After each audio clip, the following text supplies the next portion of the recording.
한때 우리나라뿐만 아니라 전 세계적으로 종말론이 극성을 부린 적이 있죠.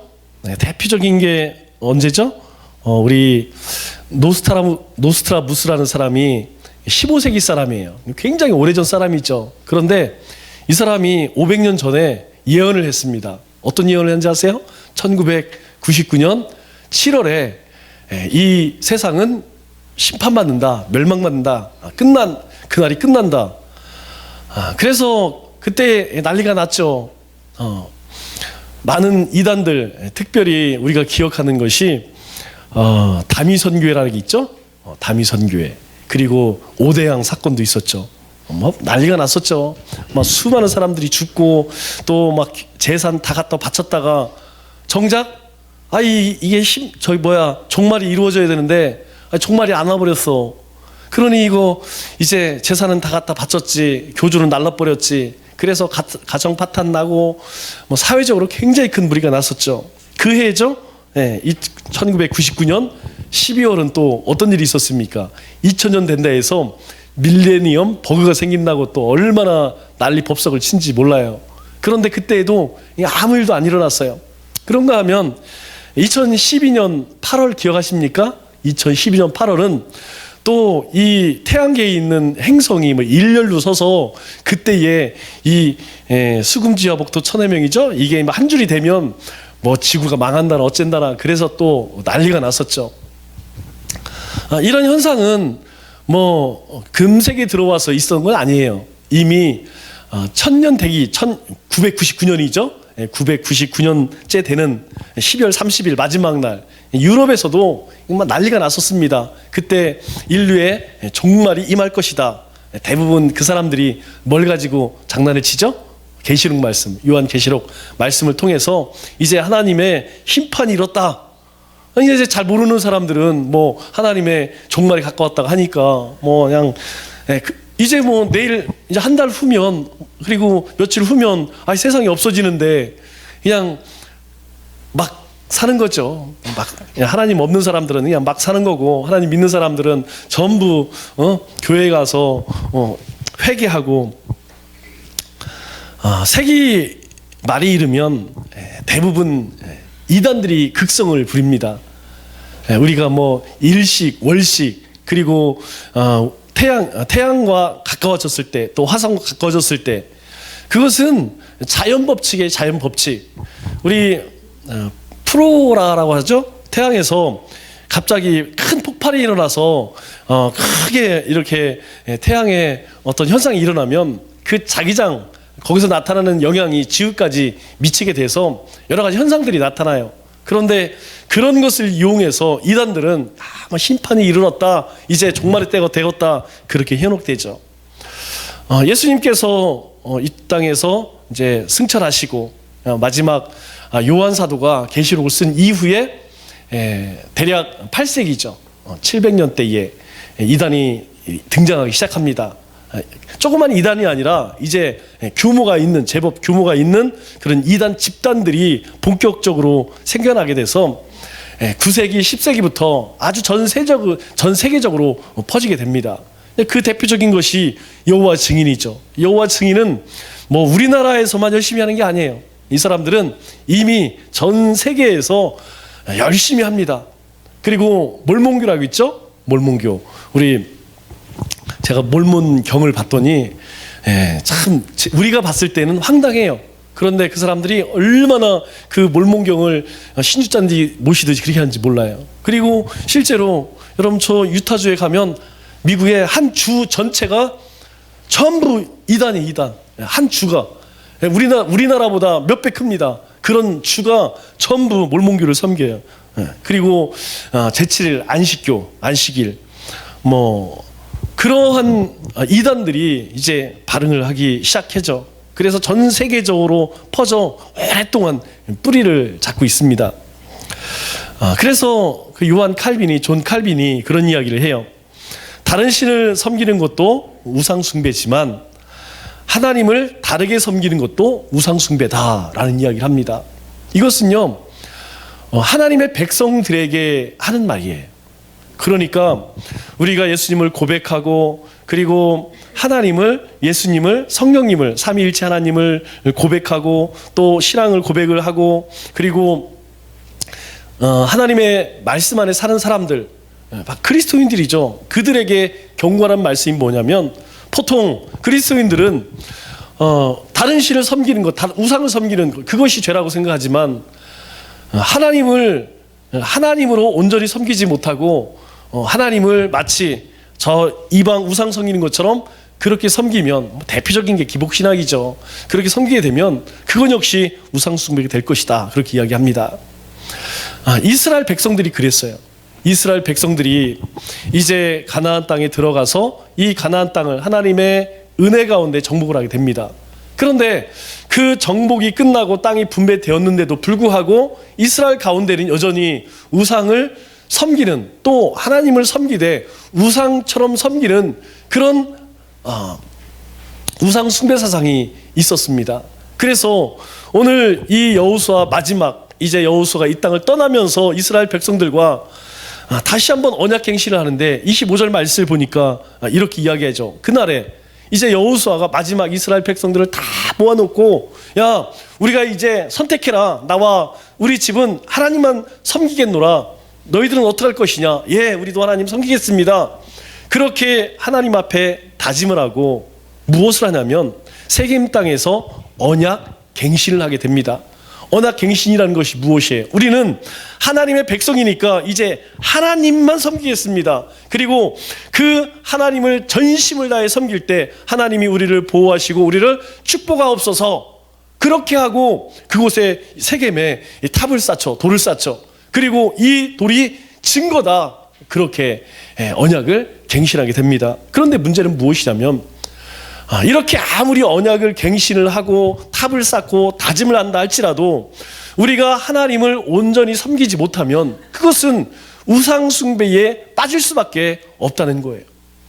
그래서 오늘 23절에 보면 가장 먼저 여호수아가 이스라엘 백성들 가운데 이 언약 갱신을 하면서 당부하는 것이 있는데, 그것이 무엇이냐면 바로 이방신들을 치워버리라. 이 첫 번째로 이야기하는 것이 너희 가운데에 이방인들이 섬기는 신들을 치워버리라, 그렇게 이야기를 해요. 여기서 버린다라는 말이 무엇이냐면 떠나보내다, 패하다, 그치다 라는 뜻이에요. 그러니까 이방신을 섬기는 것을 이제 패하라, 그쳐라, 그리고 그것들을 떠나보내라, 그런 이야기죠. 왜 그렇습니까? 그것은 다 사람의 필요에 의해서 사람이 만들어냈다는 거예요. 그 신들은 말도 하지 못하고 우리에게 복을 줄 수 있는 그런 신들이 아니라는 거예요. 그렇기 때문에 너희 가운데에 첫 번째로 그 이방 신들을 빨리 치워버려라, 빨리 그것들을 패해버려라, 그렇게 이야기를 하죠. 그게 무슨 뜻입니까? 이스라엘 백성들 가운데에 깊이 뿌리 잡고 있는 이 우상 숭배에 그렸던 행실들을 너희가 빨리 너희 가운데 그치고 떠내보내라, 그렇게 이야기합니다. 여러분, 신앙생활은 항상 그런 것 같아요. 우리가 신앙생활을 할 때에 첫 번째로 해야 할 것이 무엇이냐면 이전 것을 버리는 것입니다. 우리가 이전 것을 버릴 때에 비로소 하나님을 향해 나아가게 되죠. 그래서 우리 마태복음 5장 3절에 보면 팔복을 이야기할 때 첫 번째 이야기를 하죠. 심령이 가난한 자는 복이 있나니 천국이 그들의 것이며, 어떤 사람이 천국을 누리느냐? 바로 비움의 영성이 있는 자들이라는 거예요. 비움의 영성이 무엇입니까? 바로 우리가 부요하다고 우리가 든든히 믿고 의지하는 것, 그것을 먼저 버릴 때에 하나님이 주시는 것이 우리 가운데 채워진다는 거예요. 왜 심령이 가난한 자가 복이 있다는 겁니까? 왜 심령이 가난한 자가 천국을 소유하게 된다고 이야기하죠? 그것은 바로 먼저 우리 가운데에 우리가 굳게 붙들고 있는 것, 우리가 섬기고 있는 것, 우리가 의지하고 있는 것, 그것을 버리라는 거예요. 마치 이방 사람들이 이방 신을 섬기는 것처럼 하나님의 백성들이 굳게 붙들고 있는 것, 그것을 우리가 버리지 아니하면 절대로 하나님의 나라를 소유할 수 없다는 겁니다. 우리 요한계시록 공부할 때에 천국에 대해서 설명을 하죠. 여러분, 새하늘과 새 땅, 그리고 새 예루살렘에 대해서 설명을 많이 하는데 그 가운데에 우리가 기억할 게 하나가 있어요. 무엇이냐면 바로 하나님의 그 새하늘과 새 땅, 새 예루살렘은 무엇라고 표현하면 하나님과 어린 양의 보좌로부터 생명수가 흘러나와 그 생명수 좌우에 심어진 생명나무에 열매를 맺고 잎이 청청하고 그리고 풍성하게 될 것이다 라고 이야기합니다. 그게 천국이라는 거예요. 그러니까 이제 하나님의 나라가 이 땅 가운데 임하면 이제 더 이상 이 세상 가운데에 그런 악행을 저지르고 우상을 숭배하고 이런 것들은 전부 사라지고 뭐만 남느냐? 하나님의 생명수의 강만 우리 가운데 흐른다는 거예요. 그 얘기 뭡니까? 하나님의 그 생명수만을 하나님의 보좌로부터 나온다는 이야기는 하나님의 나라는 하나님의 은혜만 존재한다는 거예요. 하나님의 통치하심만 있는 곳이라는 거예요. 그곳을 우리가 소유하기 위해서는 어떻게 해야 되냐? 가장 먼저 우리 가운데에 굳게 의지하고 붙들고 있는 것, 그것을 먼저 내려놔야 한다는 것이죠. 그게 뭡니까? 심령이 가난한 자라는 거예요. 오늘 이스라엘 백성들에게 그 얘기를 해요. 너희가 너희 마음 가운데 너희 마음을 붙들고 있는 것, 그것을 버려야, 그것을 비워야 하나님의 것으로 채워질 수 있다. 그렇게 말씀을 하고 있죠. 하나님을 섬기는 시작이 무엇입니까? 우리가 믿음으로 산다고 할 때에 첫 번째 해야 할 것이 무엇입니까? 우리가 매 주일마다 하나님 앞에 예배 드릴 때 가장 먼저 하는 것이 무엇입니까? 바로 하나님 앞에 참여하는 거 아니에요? 하나님, 제가 이 한 주간 또 하나님의 거룩한 백성으로 살기 위해서 지난 한 주 우리의 삶의 모습 가운데에 아직도 끊어버리지 못한 것, 아직도 제해버리지 못한 것, 아직도 떠내보지 못한 것, 그것 하나님 이 시간에 우리 가운데 끊어지게 하옵소서. 그 죄의 사슬이 끊어지게 하옵소서. 그래서 이 한 주 다시 새롭게 하나님의 생명의 강가에 살아갈 수 있는 그런 삶이 되게 하옵소서. 그게 참의 기도 아니에요? 우리의 믿음의 시작도 마찬가지예요. 우리의 믿음의 시작이 무엇입니까? 바로 죄된 옛사람의 모습 가운데에서 십자가의 은혜로 거듭남의 삶을 사는 거예요. 거듭남에 사는 것은, 거듭남의 삶은 다른 것이 아닙니다. 매일매일 하나님의 말씀 안에서 새로워지는 거예요. 거듭나는 거예요. 더 구체적으로 이야기하면 십자가에서 매일매일 내가 죽어지는 겁니다. 그리고 그 십자가 안에서 다시 살아나는 것이죠. 우리 이스라엘 백성들이 이후에 여리고성을 정복을 합니다. 그리고 나서 이 아이성에서 패배를 하게 돼요. 왜 패배하죠? 아간 한 사람의 욕심 때문에, 아간 한 사람의 그 죄로 인하여서 이스라엘 백성들이 이 가나안 전투에서 실패를 하게 됩니다. 우리가 하나님을 다 온전히 섬긴다고 이야기해요. 하나님을 경배하고 하나님을 찬양하기를 원한다고 이야기해요. 그러나 우리의 마음 가운데는 아직도 뿌리 뽑지 못한, 아직도 제해버리지 못한, 아직도 버리지 못한 탐욕과 시기와 미움과 교만과 불의와 그리고 저주가 아직도 우리 가운데 남아있다는 거예요. 오늘 여호수아가 이스라엘 백성들과 다시 언약을 갱신하면서 바로 그 얘기하는 거예요. 우리가 하나님을 섬기다, 우리가 하나님을 온전히 섬기자. 그러나 아직 우리 가운데 남아있는 것이 무엇이냐? 우리 가운데 아직 남아있는 이것을 우리가 제해버리자, 우리가 빨리 버려버리자, 빨리 끊어버리자, 그렇게 이야기하는 거예요. 왜 그렇습니까? 왜 그렇게 이야기를 하죠? 우리 야고보서 3장 11, 12절에 우리에게 이렇게 이야기해요. 샘이 한 구멍에서 단물과 쓴물을 내겠느냐? 이와 같이 짠물이 단물을 내지 못하느니라. 한 샘에서 단물과 쓴물을 낼 수가 없다는 거예요. 우리는 하나님의 백성들입니다. 그러면 하나님의 백성들 가운데 의당 나와야 할 것이 무엇이라면 하나님을 경배하고 예배하고 찬양하는 것, 이것이 나와야 한다는 것이죠. 그런데 하나님을 섬기는 자들이 어찌하여서 이방 사람들이 행하는 그 악한 일들을 행할 수 있느냐? 그거 빨리 우리 가운데 제해버려라. 바로 여호수아가 이스라엘 백성들에게 당부하는 것이죠. 두 번째로 23절 하반절에 보니까 이렇게 이야기합니다. 여호와께 향해라. 그 하나님을 향해서 뭐라고 이야기합니까? 너희의 마음을 이스라엘 하나님 여호와께로 향하라. 너희가 하나님을 향하는데 무엇이 향해야 되냐면 너희 마음이 하나님을 향해져야 한다는 거예요. 우리 향한다는 것은 무엇입니까? 향한다는 것은 방향을 이야기하죠. 만일 우리가 지금 이쪽을 바라보고 있다면 너희가 고개를 들려서 너희가 하나님을 바라봐라. 그런데 그 하나님을 바라볼 때에 이 육신의 눈으로만 바라보는 것이 아니라 너희의 마음까지도 돌려서 방향을 바꿔서 그 하나님을 바라봐야 된다. 그렇게 말씀하고 있죠. 여기서 향한다라는 말이 의미가 무엇이냐면 펼치다 그리고 기울이다 그런 뜻을 가지고 있어요. 하나님께서 세상을 만드실 때에 하늘을 어떻게 하셨죠? 말씀으로 펼치셨죠. 하나님께서 하나님의 말씀으로 하늘을 펼치듯이 우리의 마음을 온전히 하나님을 향하여서 기울여라 그렇게 말씀하고 있는 것입니다. 시편 119편 112절 말씀 아주 중요한 말씀이죠. 이렇게 이야기합니다. 내가 주의 율례를 영원히 행하려고 내 마음을 기울였나이다. 이 말의 의미가 뭡니까? 내가 하나님의 말씀을 듣고 그 말씀을 쫓기 위해서 내 마음을 하나님 쪽으로 이렇게 기울였다는 거예요. 더 쉽게 이야기하면 하나님의 음성이 잘 들려지지 않으니까 우리 귀를 하나님의 음성이 들리는 쪽으로 이렇게 기울였다는 거예요. 우리의 마음을 하나님 쪽으로 이렇게 기울여서 어떻게 하면 내가 하나님의 말씀을 영원히 지켜 행할 수 있을까? 그렇게 내 마음을 하나님 쪽으로 돌렸다, 기울였다 그렇게 말씀을 하죠.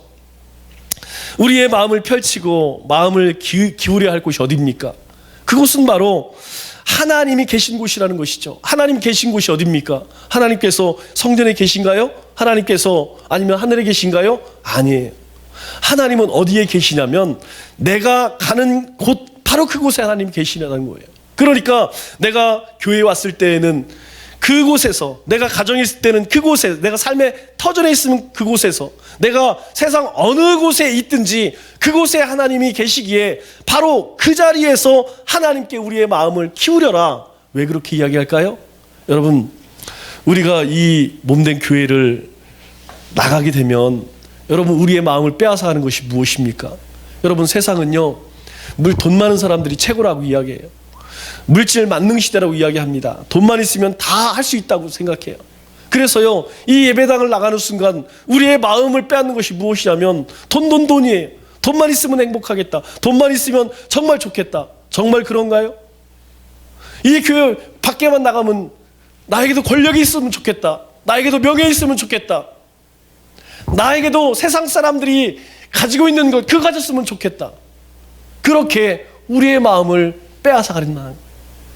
그래서 오늘 이 23절에 무엇라고 이야기하냐면 너희가 그것에 마음을 빼앗기지 말고 너희의 마음이 그 세상의 악한 것을 향하지 말고 너희 마음이 이제 주님을 향해 돌려져야 되지 않겠느냐 그렇게 말하고 있는 것이죠. 우리는 얼굴을 향하되 마음이 기울여지지 않을 때가 많아요. 그렇죠? 우리가 하나님을 정말 사랑합니다. 우리가 늘 그런 고백을 하면 참 좋은데 우리가 예배를 드리면서도 어떻습니까? 우리의 마음이 콩밭에 갈 때도 참 많이 있어요. 우리가 하나님의 말씀을 묵상하면서도 우리의 마음은 엉뚱한 곳에 있을 때가 많다는 거예요. 또 우리의 귀가 주님의 음성을 듣지만 깨닫지 못할 때가 얼마나 많은지 몰라요. 저도 마찬가지입니다. 우리의 마음이 주님을 향하고 우리의 귀가 주님을 향해야 하지만 정작 우리의 마음은요 다른 곳에 갈 때가 많아요. 우리가 주님의 말씀을 듣지만 우리가 그 의미를 깨닫지 못할 때가 얼마나 많은지 모릅니다. 또 우리가 말씀을 듣지만 순종하지 못하는 삶을 살 때가 얼마나 많은지 몰라요. 마음속은 그렇습니다. 내가 이제 앞으로는 이렇게 살아야겠다. 주님께서 이렇게 살라고 말씀하시니까 이런 삶을 살라고 우리에게 당부하시니까 내가 이렇게 살아야겠다. 그러나 막상 우리의 삶의 터전으로 돌아가면 그 말씀을 까맣게 잊어버리고 내 생각, 내 경험을 쫓아 살 때가 얼마나 많은지 몰라요. 그러면 우리가 버리면 우리가 그 세상 사람들이 섬기는 그 악한 일들을 버렸다면 이제 우리가 해야 할 것이 무엇이냐면 우리의 마음을 하나님께 돌려서 하나님께로 나아가야 한다. 그렇게 말씀하는 것이죠. 너희가 너희 얼굴을 주님께 향해라. 그 의미가 무엇입니까? 너희가 마음을 여호와께로 향해라. 그 의미가 무엇입니까? 이제는 너희가 이전 것을 버렸다면, 세상 것을 버렸다면 이제 그 주님을 바라보고 가만히 있는 것이 아니라 그 주님을 바라보고 하나님이 우리에게 약속하신 그 약속들을 붙들고 담대하게 나가라는 거예요. 여러분, 그러나 어떻습니까? 우리가 미래가 그 결과가 확실치 않기 때문에 시도하기 참 어려워요. 또 그렇게 가면서도 의심할 때가 참 많습니다. 그러나 하나님께서 뭐라고 말씀하세요? 하나님께서 우리 가운데에 언제나 함께 하시겠다, 지키겠다. 하나님께서 우리의 삶 가운데에 하나님께서 축복하시겠다 약속하시는 거예요. 언제? 우리가 하나님의 약속을 붙들고 하나님을 향하여서 뚜벅뚜벅 믿음의 발걸음을 옮길 때에 하나님은 우리 가운데 역사하신다는 거예요. 우리 가운데 간섭하시겠다는 거예요. 하나님이 우리와 동행하시겠다는 거예요. 최초의 대서양 횡단을 한 여성 비행사가 있습니다. 이 사람이 누구냐면, 이 여자가 누구냐면 어밀리아 에어하트라는 그런 여인이에요. 미국 사람입니다. 그런데 지금이야 대서양 횡단하는 게 아무것도 아니죠. 그런데 이 당시에는 굉장히 열악하죠. 비행기도 그렇고 장비도 그렇고 거의 일단 한번 떴다 하면, 이게 뭐냐면 미국에서 유럽을 가는 거예요. 우리가 가려면 미국에서는 이쪽 태평양을 건너서 인도양을 건너서 유럽으로 이렇게 가죠. 그럼 너무 멀어. 그러니까 반대쪽, 우리 태평양 있는 반대쪽, 그쪽이 이제 대서양인데, 이제 그쪽으로 한번 출발하면요 쉴 곳이 없어요. 만약에 너무 피곤하다 그러면 죽는 거예요. 그래서 최초로 이 여인이 이 대서양 횡단을 하고 나서 사람들이 묻습니다. 뭐라고 묻냐면, 어떻게 해서 지금은 아무것도 아니지만 그 당시에는 상상할 수 없는 일이었죠. 어떻게 이 힘든 일, 이 어려운 일을 했습니까? 또 이 횡단 가운데에, 비행 가운데에 두려움이 없었습니까? 이런 질문을 했겠죠. 그때에 이 에어하트라고 하는 이 여성 비행사가 그런 이야기를 했습니다. 앞으로 나아가지 않을 수가 없었습니다. 왜냐하면 다시 돌아갈 수 없었기 때문입니다. 일단 출발했어요. 출발해서 이제 어느 정도 와서 돌아갈 수도 없어. 그렇기 때문에 앞만 보고 달려갈 수밖에 없었습니다. 그렇게 가다 보니까 이 대서양을 횡단하게 되었습니다.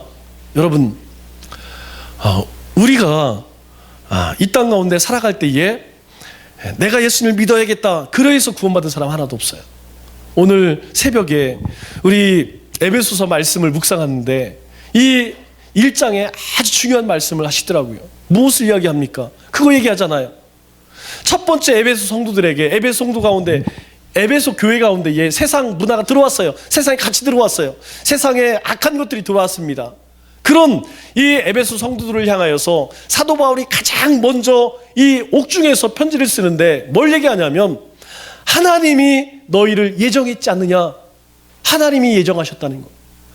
이 세상을 만드신 하나님, 예수 그리스도를 보내신 그 하나님이 너희를 예정하사, 너희를 작정하사 그렇게 이야기를 해요. 그리고 성자 예수님께서 이 땅에 오셔서 우리를 속량했지 않느냐, 우리의 죄를 사하지 않았느냐. 두 번째 그거 얘기해요. 세 번째가 뭐 이야기하냐면, 성령으로 하나님의 나라를 보증하지 않았느냐, 이렇게 이야기해요. 그 얘기 무엇입니까? 우리가 어떻게 하나님의 자녀가 되었다는 거예요. 우리가 하나님의 자녀가 된 것은 성자 하나님께서 세상을 만드시기 이전, 창세전에 우리를 예정하셨대요. 그리고 하나님의 시간이 되어서 예수님을 보내셔서 하나님께 나아갈 수 없는 우리의 죄를 예수님으로 인하여서 속량하셨다, 죄를 사하셨다는 거예요. 그리고 그 증거로 우리 가운데 성령님을 보내주셨다는 거예요. 그래서 우리의 심령 가운데는 바로 성령님께서 우리와 함께 하심으로 우리는 하나님의 나라를 소망하는 그런 하나님의 거룩한 백성이 되었다는 것입니다. 지금 교회 가운데에 세상 문화가 들어온 이 에베소 성도들을 향하여서 사도 바울이 바로 너희가 어떤 존재인지 아냐? 성부 하나님이 너희를 작정하셨고 예수님이 너희를 속량하셨고 하나님이 지금 너희와 함께 한다. 너희가 얼마나 소중한 존재인지 아니? 하나님께서 온 세상보다 너희 한 사람 한 사람을 더 사랑한단다. 이 말씀을 가장 먼저 이야기를 해요. 왜 우리가 주님을 향해 우리의 마음이 주님을 향하고 하나님을 향하여서 믿음으로 달려가야 할까요? 바로 하나님께서 우리에게 그 구원의 은혜를 베푸셨기 때문이에요. 그래서 24절에 이렇게 이야기합니다. 우리의 하나님 여호와를 우리가 섬기고 그의 목소리를 우리가 청종하리이다. 그렇기 때문에 이제 오직 하나님만 섬기겠습니다. 이 섬긴다라고 하는 말은 아바드라는 말, 우리 구약에서 굉장히 많이 쓰이는 말이죠. 이 섬기다란 말은 노동하다, 봉사하다, 경영하다, 경배하다 이런 의미를 가지고 있어요. 우리가 알고 있는 그런 의미하고는 틀리죠? 이 말의 의미는 무엇이냐면 노동과 경배 가지고 있는 두 가지 공통점이 있습니다. 우리가 하나님을 예배하고 찬양하고 기도하는 것과 우리가 들에 나가서 일하는 이 공통점이 무엇이냐면 첫째, 수고가 뒤따른다는 거예요. 우리가 하나님을 섬기는 데에는 반드시 수고가 뒤따른다는 거예요. 우리가 아무 노력도 하지 아니하고 아무 수고도 없이 하나님을 절대 섬길 수 없다는 거예요. 여러분, 오늘 이 자리에 나올 때에 시간이 남아 돌아 나오는 사람 어디 있겠습니까? 아니에요. 하나님께서 우리 가운데에 믿음을 주셔서 하나님을 경배하고 하나님을 예배하는, 하나님을 섬기는 그 수고가 뒤따르는 것을 우리로 하여금 감당케 하셨다는 거예요. 우리가 다른 일들 많이 있어요. 그러나 그것보다 우리는 이 일이 더 중요하기 때문에 우리는 기꺼이 하나님 앞에 그 수고를 아끼지 않는다는 거예요. 하나님을 섬기는 것에는 반드시 이 수고가 뒤따른다는 사실을 우리 기억해야 됩니다. 우리가 신앙생활을 하다 보면 우리가 시간 하나님께 드려야 돼요. 물질 드려야 돼요. 우리의 열정도 드려야 됩니다. 우리의 달란트도 드려야 돼요. 왜 그렇습니까? 이 섬기는 일은 그냥 아무것도 하지 않고 그렇게 섬길 수 없다는 거예요. 우리가 가지고 있는 것, 그것으로 수고할 때에 하나님을 온전히 섬길 수 있다라고 말씀하고 있죠. 두 번째는 무엇을 이야기하냐면, 여러분, 농부가 열심히 노동을 하면 어떻습니까? 열매를 얻게 되죠. 마찬가지로 우리가 하나님을 전심을 다해 그렇게 섬기면 우리 가운데 하나님이 열매를 주신다는 거예요. 그 열매가 무엇입니까? 사랑의 열매, 믿음의 열매, 수고의 열매, 헌신의 열매, 그리고 성령의 열매. 이러한 열매가 우리 가운데에 하나님께서 축복으로 더해 주신다는 거예요. 우리의 축복은 좀 다릅니다. 세상 사람들이 추구하는 축복과 우리의 축복은 달라요. 우리가 믿음으로 살았을 때에 하나님께서 우리 가운데 행하시는 놀라운 역사를 경험해요. 우리가 모든 사람들이 바라볼 때 저건 불가능한 일이야, 저건 될 수 없어, 우리 남청주 교회가 이 청주의 10분의 1을 책임지겠습니다, 다 비웃을지 몰라요. 우리 남청주 교회가 이곳에 하나님의 새 성전을 지켰습니다, 다 우습게 읽을지도 몰라요. 그러나 믿음으로 나아갈 때 하나님은 우리가 하는 게 아니에요. 만일 그랬다면 이스라엘 백성들은 이 가나안 땅을 절대 정복하지 못해요. 그들은 그런 군대도 그런 무기도 전략도 없었어요. 이 전쟁은 하나님이 하셨기 때문에 이스라엘 백성들이 승리할 수 있었어요. 그게 믿음이 아니겠어요? 하나님이 다 하신다. 오늘 우리 가운데에 하나님께서 그렇게 믿음으로 행할 때에 하나님은요 반드시 믿음의 열매를 맺게 하신다는 거예요. 그 믿음의 열매는 우리가 하는 게 아닙니다. 마치 이스라엘 백성 가운데 하나님이 역사하신 것처럼 우리가 믿음을 가지고 담대하게 나갈 때 하나님이 그 믿음을 통해서 열매를 맺게 하신다는 거예요. 우리는 약합니다. 그러나 우리 안에 있는 성령님이 계시기에 어떠한 유혹이 오고 어떠한 시험이 온다 할지라도 우리가 하나님의 말씀을 굳게 붙들 때에 하나님이 우리 가운데 성령의 열매를 거두게 하신다는 거예요. 우리가 하나님을 위해서 전심을 다하여서 헌신하면 그 헌신의 열매를 우리의 삶 가운데, 우리의 자녀 가운데 주신다. 저는 우리 하나님의 약속이 너무 좋아요. 우리가 하나님의 뜻대로 살지 못했을 때에 3, 4대를 하나님이 저주하시나, 우리가 하나님을 온전히 섬길 때에 1000대까지 하나님 복 주신다, 그렇게 약속하세요. 저주는 3, 4대예요. 그러나 축복은요 1000대까지 하나님 내리신대요. 그것이 무엇입니까? 오늘 하나님을 온전히 섬기는 하나님의 백성들에게 주시는 하나님의 약속이라는 것이죠. 여러분, 하나님을 경배하는 일은 땀을 흘리는 수고가 있어야 돼요. 노력이 있어야 됩니다. 반드시 우리가 수고할 때에 우리가 하나님을 온전히 섬길 수 있어요. 땀을 흘리지 아니하고 하나님을 섬길 수 없습니다. 우리가 버리는 일도 어렵고 또 향하는 일도 그렇게 쉽지 않아요. 그러나 그럼에도 불구하고 우리가 해야 하는 일이 무엇입니까? 궁극적으로 하나님을 위해 땀 흘려 일하고 경배하지 않으면 그 모든 것이 헛되기 때문이죠. 버리면 무엇합니까? 우리의 마음이 주님을 향하면 뭐해요? 우리가 하나님을 향하여서 수고하는 온전한 섬김이 없다면 여러분, 다 그 모든 것이 헛된 거예요. 그 모든 것이 아무것도 아니라는 거예요. 그런데 그렇게 살았을 때 어떤 역사가 일어날까요? 이스라엘 백성들이 이제 마지막 여호수아 이 세겜 땅에서 언약 갱신을 하며 이제 우리가 이방신을 버리겠습니다. 이제 우리가 우리의 마음은 주님을 향하겠습니다. 이제 우리는 수고하며 하나님을 전심으로 섬기겠습니다 라고 다짐할 때에 31절 말씀 볼까요?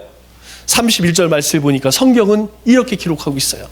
이스라엘이 여호수아가 사는 날 동안과 여호수아 뒤에 생존한 장로들 곧 여호와께서 이스라엘을 위하여 행하신 모든 일들을 아는 자들이 사는 날 동안 여호와를 섬겼더라. 오늘 이 세겜에서 하나님과 언약행실을 했던 여호수아와 그리고 그것을 경험했던 모든 사람들, 하나님이 그들 가운데에 행하신 그 놀라운 일들을 경험하고 들은 모든 사람들은 사는 날 동안 하나님 앞에 서는 그날까지 하나님만 섬겼다. 성경은 그렇게 기록하고 있어요. 여러분, 하나님께서 하나님의 백성들에게 주시는 가장 큰 축복이 무엇입니까? 하나님의 은혜 가운데 사는 거 아니에요? 여러분, 우리 인생 늘 말씀드리지만 우리 모세의 고백처럼 인생 연수가 70이요 우리가 장수한다 할지라도 80이에요. 그러나 그 살아온 날들이 바람처럼 쏜살처럼 그렇게 지나간다는 거예요. 여러분, 오늘이 12월 11일이에요. 엊그저께 새롭게 시작했습니다. 엊그저께 송무영신 예배를 드리면서 여기서 기도했어요. 우리가 새해에는 이런 삶을 살겠습니다. 저에게는 여러분들이 올 새해 이런 기도의 제목을 가지고 살겠습니다. 여러분, 기도의 제목들 가지고 있어요. 여러분, 그것이 엊그저께예요. 그런데 순식간입니다. 우리 인생 순식간이에요. 오늘 이스라엘 백성들 보세요. 그 광야 40년과 그리고 요단강을 건너서 그 가나안 정복, 그 많은 시간 가운데에 하나님께서 행하신 일들, 그 일들 가운데에 그들이 우리가 오직 여호와만 섬기겠습니다 라고 하는 그 믿음의 결단이 결국 그들로 하여금 사는 날 동안 하나님만 섬기는 거룩한 백성이 되었다는 거예요. 말씀을 맺도록 하겠습니다. 하나님의 백성은 하나님을 섬기되 먼저는 죄의 모습을 버리고 하나님을 향하되 우리의 마음을 기울인 후에 땀을 흘려 힘껏 섬기라고 오늘 여호수아는 우리에게 말씀하고 있어요. 우리가 이 여호수아 근 2년 동안 함께 나누면서 이 여호수아를 통하여서 우리에게 하나님이 말씀하시는 것이 무엇입니까? 여러분, 이 여호수아 24장을 통틀어서 우리에게 말씀하는 세 가지가 무엇이냐면, 첫째는 하나님이 다 하신다는 거예요. 여러분, 이것을 믿어야 합니다. 하나님의 주권을 믿어야 돼요. 우리가 할 수 있는 것은 무엇이냐면 하나님이 하신다고 하는, 하나님이 인도하신다고 하는 믿음을 가지고 그 하나님을 붙드는 거예요. 우리 인생 가운데, 우리 교회 가운데, 이 나라 이 민족 가운데, 세계의 열방 가운데 하나님의 뜻이 하나님의 뜻대로 이루어진다는 사실을 우리는 기억해야 돼요. 우리는 그 약속을 붙들어야 합니다. 하나님이 다 하세요. 여러분들이 마음에 무엇을 품든 간에 그 일을 이루시는 분은 하나님이세요. 그것을 꿈꾸고 그것을 계획하는 건 우리지만 그것을 이루시는 분은 누구냐? 하나님이시라는 거예요. 이것을 믿어야 돼요. 하나님은 다 하신다. 두 번째는 하나님은 다 아신다는 거예요. 이스라엘 백성들의 형편을 하나님 다 아세요. 그들의 연약한 믿음, 그들의 불순종, 그들의 나약함, 그들의 어리석음 하나님이 아신다는 거예요. 여러분, 지피지기면 백전백승이라고 이야기했죠. 먼저 우리의 자신을 아는 것이 참 중요합니다. 여러분, 하나님 앞에 섰을 때 여러분 무엇을 고백하겠습니까? 여러분, 하나님 앞에서 우리는 과장할 필요가 없어요. 하나님 앞에 자랑할 것 없어요. 하나님 앞에 내놓을 것 없어요. 있는 그대로 하나님 앞에 내놓으면 됐습니다. 하나님은 받으신다는 거예요. 아무것도 없는 믿음도 없고 또 하나님께 드릴 것도 없지만 하나님은요, 있는 그대로 하나님께 나오기를 바라요. 있는 그대로, 없으면 없는 대로, 부족하면 부족한 대로, 어리석으면 어리석은 대로 하나님께 나오면요, 하나님이 지혜를 구하는 자에게 주신대요. 하나님께서 어리석은 자에게 총명을 주신대요. 하나님께서 믿음을 주신대요. 왜? 하나님은 우리의 형편을 다 아시기 때문에. 마지막 세 번째로, 하나님은 하나님의 백성을 끝까지 책임지신다는 거예요. 여러분, 이스라엘 백성들이 그렇게 믿음이 좋은 사람들이 아니에요. 이스라엘 백성들 가나안 정복 가운데서도 하나님 하라고 말씀하신 것 불순종하며 살았습니다. 그럼에도 불구하고 하나님은요, 끝끝내 하나님의 백성들에게 약속을 지켜내세요. 하나님은요, 미쁘신 분이라는 거예요. 하나님은 신실한 분이라는 거예요. 이 세상에 우리가 그 어떤 것도 믿을 수 없지만 하나님은 바뀌지 않는다는 거예요. 하나님은 하나님의 백성에 대해서 끝까지 책임진다는 거예요. 그렇게 하시는 이유가 무엇입니까? 너희가 하나님을 전심으로 섬기면 하나님이 그 백성은 반드시 지킨다는 거예요. 그런데 우리의 모습은 어떻습니까? 우리는 어느 때는 뜨겁고 어느 때는 냉탕, 어느 때는 온탕. 여러분, 우리는 변덕이 죽꿀듯 하지만 하나님은 그렇게 하지 않는다는 거예요. 하나님이 그렇게 말씀하시는 이유가 무엇입니까? 바로 우리가 의지한 분은 누구냐? 우리가 붙들어야 할 분은 누구냐? 하나님이라는 거예요. 우리가 섬길 자가 누구냐? 하나님이라는 거예요. 이 여호수아를 통하여서 하나님이 우리 가운데 다 이루시고 또 우리의 모든 것을 아시고 우리를 끝까지 책임지신다고 우리에게 말씀해요. 그래서 우리에게 당부하시는 것이 무엇입니까? 너희가 이것을 믿고 순종하라는 거예요. 하나님이 다 하시고 다 아시고 끝까지 너희를 책임지니까 너희들은 오직 믿음을 가지고 하나님의 약속을 믿고 그 말씀에 순종하라. 그러면 하나님이 이루시겠다. 그렇게 말씀하는 거예요. 우리가 새해에도 하나님이 우리에게 하시는 말씀을 굳게 붙들고 우리의 마음을 하나님께로 향하여 하나님의 놀라운 기적을 경험하는 기적의 주인공 다 되시는 우리 믿음의 권속들 되시기를 주님의 이름으로 축원합니다.